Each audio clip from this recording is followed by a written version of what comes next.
Good job. Andre, after this cast, I'm going to tap you on the butt. Do not tap me on the butt. I'm going to do it, man. Don't do it, Don't try to stop me. Don't do it. You'll break your hand. You'll break your hand. Because you got such a firm tushy. I have buns of steel, okay? I rented the video. That's how I lost so much weight. Buns of steel. That's right. You do lots of. I know you do lots of yoga stretches, Andre. Very nice warrior stances. Oh yeah. Andre actually has some of like the most powerful legs in esports. I think I do. Because he used to be a track runner, and track runners' legs are ridiculous. Like you ever see Tyson Gay, the sprinter for USA? His thighs are massive. And football players in general, they're just. Well, it's not from track that I got those legs, dude. Yeah. It's from soccer. StarCraft. Oh, okay. I was about to say, like, man, how'd you get such thighs? I was a big-time soccer player. Then I went to track. I did. And then you did swimming. Swimming. And then you did jiu-jitsu. I did judo and jiu-jitsu. Judo and jiu-jitsu. And then you became a caster out of all those things, where you utilize all those skills appropriately. But we have two players who also have lots of skills. Arthur versus Dark, it's game number 3, but honestly, it could have been. I think it still could have gone 2-0 the opposite direction as well. I think Dark could be up 2-0, and I think he senses that. But I think I was talking with Rotterdam a lot because we're talking about best of 5s compared to best of 3s. And losing game number 1 is really tough because then you have this weird mental breakdown of you really don't want to lose game number 2 because you feel like you can't win 3 in a row, especially when you feel so equally skilled as your opponent. Winning 3 in a row is really tough. Especially because map choice would be given preference to your opponent. And what stinks so badly is that you have to play the safest style ever. Yeah, because they have a lot of flexible room to cheese. Exactly. They have 3 chances to kill you right now. So what happens whenever you go up a little bit in a series is that your range gets broader and broader. So it's like, oh, I have a chance to cheese you. Yeah, I'll exercise that. And because of that, I feel like Dark has to play to that. He has to play a lot more defensive, because there could be just 4-gate directly after this. It could be something crazy. It could be, you know, absolutely crazy. So, oh my gosh, I'm sorry. No, it is. I understand what you're saying. Like, there's just so much possibility of what they can do versus you don't want to kind of, unless you're like a really risky player, like you're like someone like Moon actually. Like on game 7, you're willing to go for like a huge, like all-in play, which is not necessarily bad, but of course you want to reduce the chance of variance. So that's kind of the thought process if you're behind. But for now, Arthur is just doing the very nice thing of just constantly denying his opponent. This is so annoying for a Zerg player. He will be able to get the hatchery down without blocking it, actually. So. And he actually doubled extractor tricked to 20 supply. You don't see that all the time, but it's just a stylistic thing. I've done that a couple of times. One thing that's cool about Cloud Kingdom is that there's actually lots of room for like a lot of aggression throughout all phases of the game. When Zerg wants to get that 3rd base, you can kind of attack through that back alleyway with, you know, like Blink Stalkers is really good. Immortals are also really good up the ramp. But then even as the game transitions, Warp Prisms actually are surprisingly really effective, even though there's not a lot of dead airspace. The fact is there's, you know, the cliffs behind the natural, you can always kind of poke in and whatnot. And down by the bottom of the map again, you can kind of poke in with Speed Prisms all throughout. And you see on this map specifically, there's lots of activity that Protoss usually incorporates. But Arthur's been playing more of like a grounded style, like not high harassment, not multitasking, just straight up pick your timing and then from that point push. Arthur has really shown me no willingness to like vary his builds up, which don't get me wrong, that's not bad. There are people that have had tons of success with that. Rhett, Idra come to mind, those 2 Zerg players. Protoss players, Hasselwabs. Goody is definitely Goody cheeses here and there.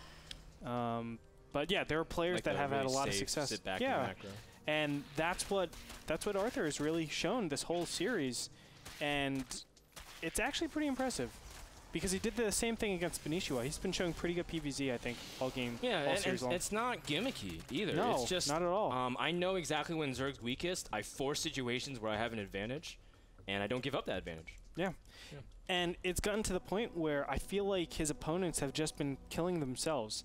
Like, it's like, I understand the fundamentals. I understand the theory of this game better than you.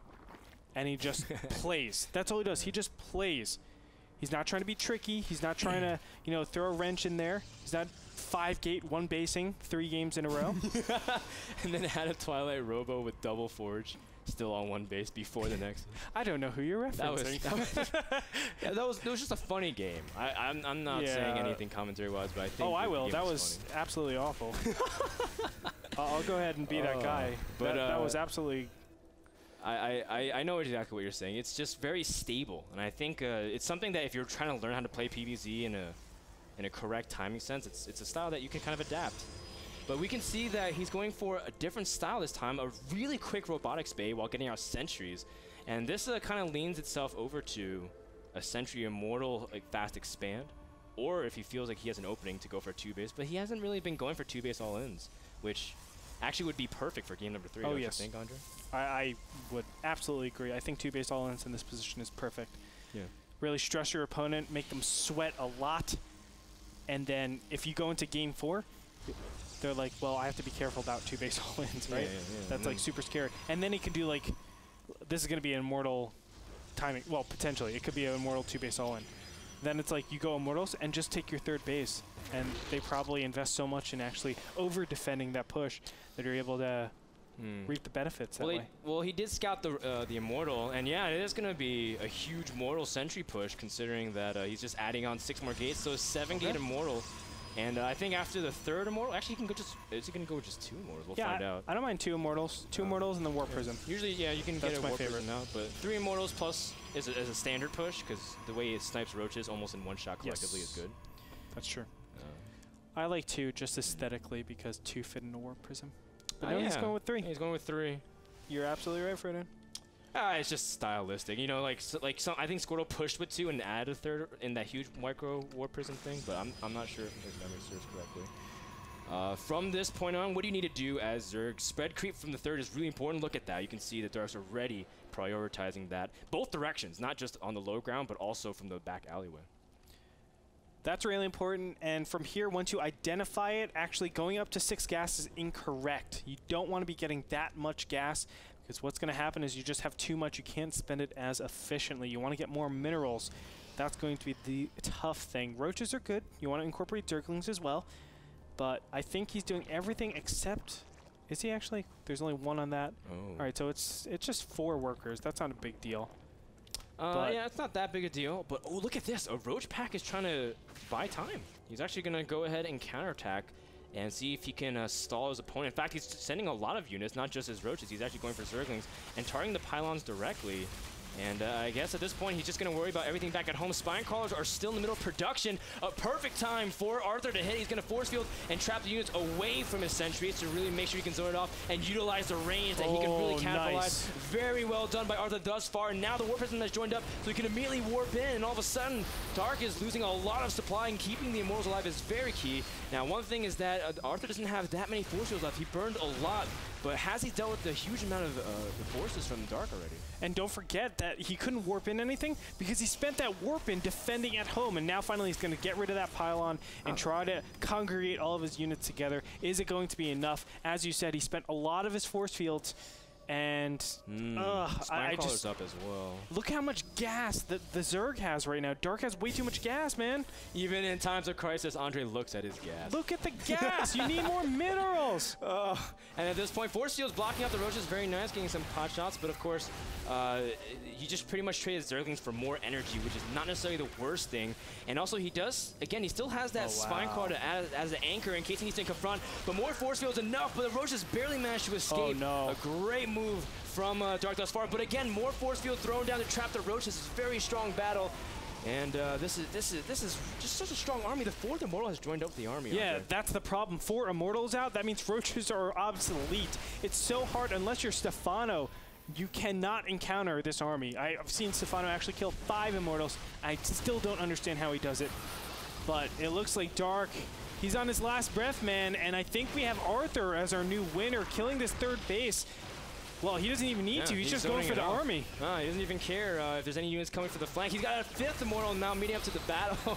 And 5 Immortals just completely destroys anything. And then some. GG gets called out. And Slayer's Arthur will be our 2nd qualifier, if that's a word. Qualifier? Qualifier. For Qualifier for season number 4 at NASL. Another Korean Protoss joining the ranks of MC, Puzzle, Alicia, and many others. So congratulations to him, well deserved. All around solid play, but I have to give credit to Dark. His ZVT looked amazing. Yeah. ZVP definitely not as powerful as his ZVT, but I'm looking forward to the guy in the future. I think if he really shores that up, he'll be one of the most fantastic players, I think. Yeah. It was really well done, and I have to say that Arthur played stable. He shows all different dimensions. You know, I was wondering, like, is he even capable of pulling off all ends? But then I'm like, he's a Slayer's Protoss. He definitely should be able to. Because Puzzle and Alicia pull off some of the sickest two-base all-ins. They showed it in NASL, and his teammate definitely showed it here. So Dark, he goes home with $250, but nothing else. And Arthur goes home with $750 and a spot for NSL Season 4, so we'll see more action from him in the upcoming month. Season 4, of course, starts September 12th, guys. Pick up your season pass now because it's at a discount for $15.99. You can do so at NASL.tv. Go over there for more information.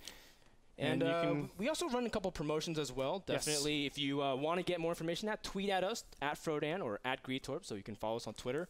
But other than that, that pretty much wraps it up, Andre. Let's go ahead and go through our sponsor list. Yes, thank you so much. First off to Epson. Epson is the leading projector brand worldwide. Yes. As you can see behind us.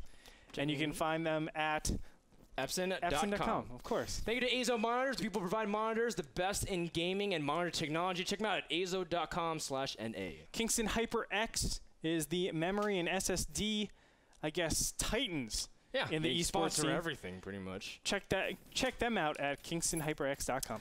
Also, thank you to GameMinder, the smartphone application that lets you know about upcoming game demos. Say, for example, you really want to get a next game, whether it's Halo 4 coming out this fall. Go ahead and set a reminder with GameMinder. It's a smartphone application you can get at the App Store or at handelabra.com. And last but not least, actually we have a couple more, but iBuyPower, the computer supplier here at the North American Star League. You can check them out at iBuyPower right next to Chance. Thank you, Chance. Yeah. Thank you also to Twitch.tv, the people who partner with us for the stream. They help us a lot with the subscriptions as well as everything in terms of handling it. If you ever have a problem, contact them. Just click the report video. And also thank you to Tropicool, the DJ that provides music right now. Of course, if you ever want to move and groove, he plays a lot at the clubs in LA, so definitely check him out whenever you can. You can also download his music at soundcloud.com/tropicool-official. That does it again. So next week, we'll have the Gauntlet starting on Wednesday. Yeah. We'll have the King of the Hill resume once again for Europe. And it's going to be the last day for Europe. So if you're watching from Europe, first of all, thank you, because Gamescom went on earlier today, and you also watched NASL, so lots of StarCraft II. But we also have the EU King of the Hill Gauntlet will resume. And after that, from Thursday to Sunday, we have NSQ number 3, which will have lots of cool people. I heard some special foreigners will be entering because everyone wants a spot in NASL Season 4. Yep. Looking forward to it. Again, more information can be found at NASL.tv. That's going to do it for me today.